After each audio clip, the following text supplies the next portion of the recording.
come down here and see what Becky Hammon says about this awkwardness, okay, between Caitlin Clark and A'ja Wilson.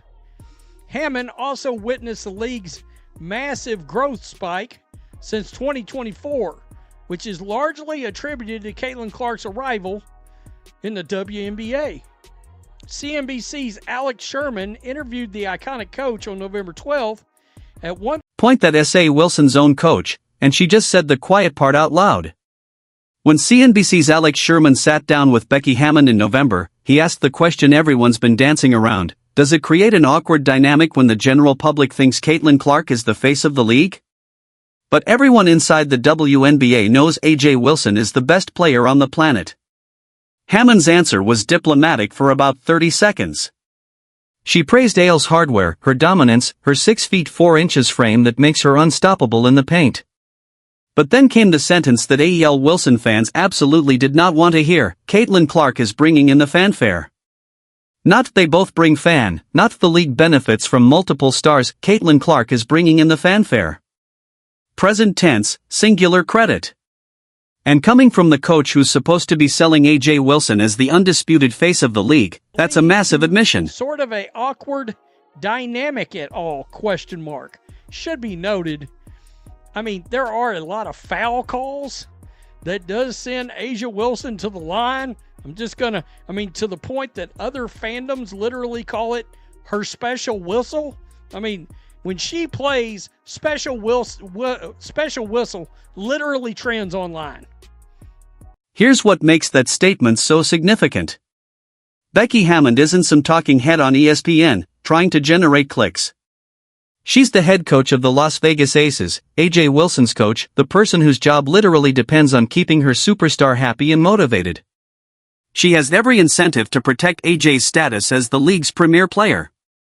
And yet, when directly asked about the Caitlin Clark versus A'ja Wilson dynamic, she couldn't avoid stating the obvious truth. The numbers back up what Hammon said. When Indiana played Las Vegas during the 2024 season, viewership spiked specifically for Fever games. A'ja Wilson has been dominating the league for years, winning MVP awards and championships.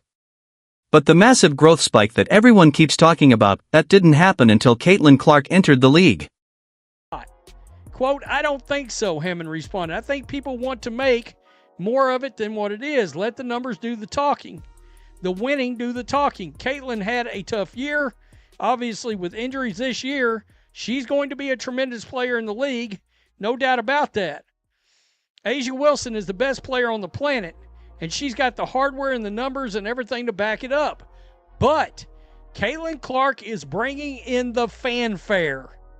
I mean, she's one of the most exciting players to ever seen on the collegiate level. And I would assume a healthy year for her. She's going to be a great pro for a long time. Now, watch Hammon try to soften the blow. She mentions Caitlin had a tough year with injuries, calls her one of the most exciting players ever seen at the collegiate level, and predicts she'll be great for a long time. All true statements, but notice what she does next. She immediately pivots back to A'ja Wilson, edging up being the most dominant player in the league by far, emphasizing the hardware and the numbers. That's a coach trying to have it both ways, acknowledge reality without completely undermining her own player. The problem is, you can't split this particular baby. Either A'ja Wilson is the face of the league, or Caitlin Clark is. And Becky Hammon just told us which one actually moves the needle with fans. This matters because we're not just talking about individual egos here, we're talking about money, massive amounts of money. The WNBA is in the middle of negotiating media rights deals. Expansion franchises are being sold for record amounts, and player salaries are finally starting to reflect the league's growth. But that growth isn't evenly distributed, it's concentrated around one player, and everyone knows it. For career, A'ja Wilson's a dream of every franchise in the league. Jason Kelsey's wife, Kylie Kelsey, has made an early pitch to the Las Vegas Aces superstar to bring her to Philadelphia. Does it say when this league is coming, or this team is coming? Oh my God, 2030? Would she still be playing in the league in 2030? That's 4 more. Yeah, probably at the back end of her career, I guess. As part of the WNBA's expansion, Philadelphia will have its WNBA team in 2030. Would she still be playing in the league in 2030? That's 4 more years. Yeah, probably at the back end of her career, I guess. As part of the WNBA's expansion, Philadelphia will have its own WNBA team in 2030. Speaking of money and expansion, let's talk about Philadelphia. The city is getting a WNBA team in 2030, owned by Josh Harris through Harris Blitzer Sports and Entertainment. Harris also owns the Philadelphia 76ers and the Washington Commanders. Comcast holds a minority stake. This is serious money coming into the league, and Kylie Kelsey, wife of former Eagles center Jason Kelsey, is already recruiting. She had A.J. Wilson on her podcast and made her pitch: outstanding food scene, unmatched fan passion, a city that rides or dies for its players. She's not wrong about Philadelphia fans. They're intense, loyal, and absolutely brutal when you underperform, but here's the awkward part of this recruitment pitch: by 2030, A.J. Wilson will be at the back end of her career. She'll be in her early 30s, still probably productive, but not the dominant force she is right now. And the Aces are owned by Mark Davis, an NFL owner, with Tom Brady, the greatest quarterback of all time, also holding an ownership stake. That's a pretty compelling situation to walk away from.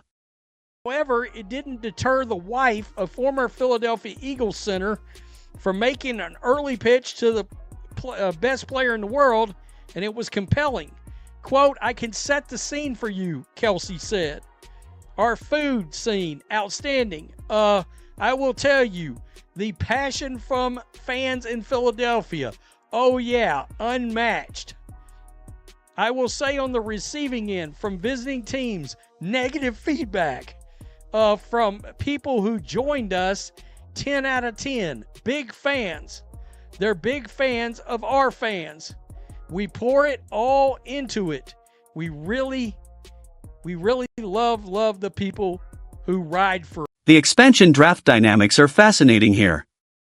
When Philadelphia enters the league in 2030, existing teams will have to leave players unprotected. The question becomes, will Las Vegas still consider A.J. Wilson untouchable by then, or will they protect younger pieces and let a 32-year-old, high-salary veteran get selected? That might sound insane to A.J. Wilson fans right now. A.J. Wilson is their franchise, but this is professional sports. Teams make cold-blooded decisions about aging stars all the time, and if Caitlin Clark is still bringing in the fanfare while A.J.'s production is declining, the business calculus changes dramatically. Philadelphia fans need to understand what they're signing up for. This isn't Indiana, where the fan base was so grateful to have Caitlin Clark that they tolerated a coaching staff that clearly wasn't ready for prime time. Philadelphia will demand excellence immediately. They booed Santa Claus. They threw batteries at opposing players. They ran Donovan McNabb out of town despite him being one of the best quarterbacks in franchise history. If A.J. Wilson shows up at 32 years old and doesn't deliver a championship immediately, Philadelphia fans will let her know about it loudly, constantly. That's the kosher Kylie Kelsey is selling his passion. According to reports, it's real, but it cuts both ways. The team will be based in South Philadelphia.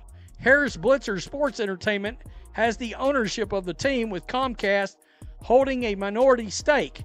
And by the way, in case you're wondering if you think that sounds familiar, that's Josh Harris, the owner of the Washington Redskins, who also owns the Philadelphia 76ers, by the way, an NFL owner.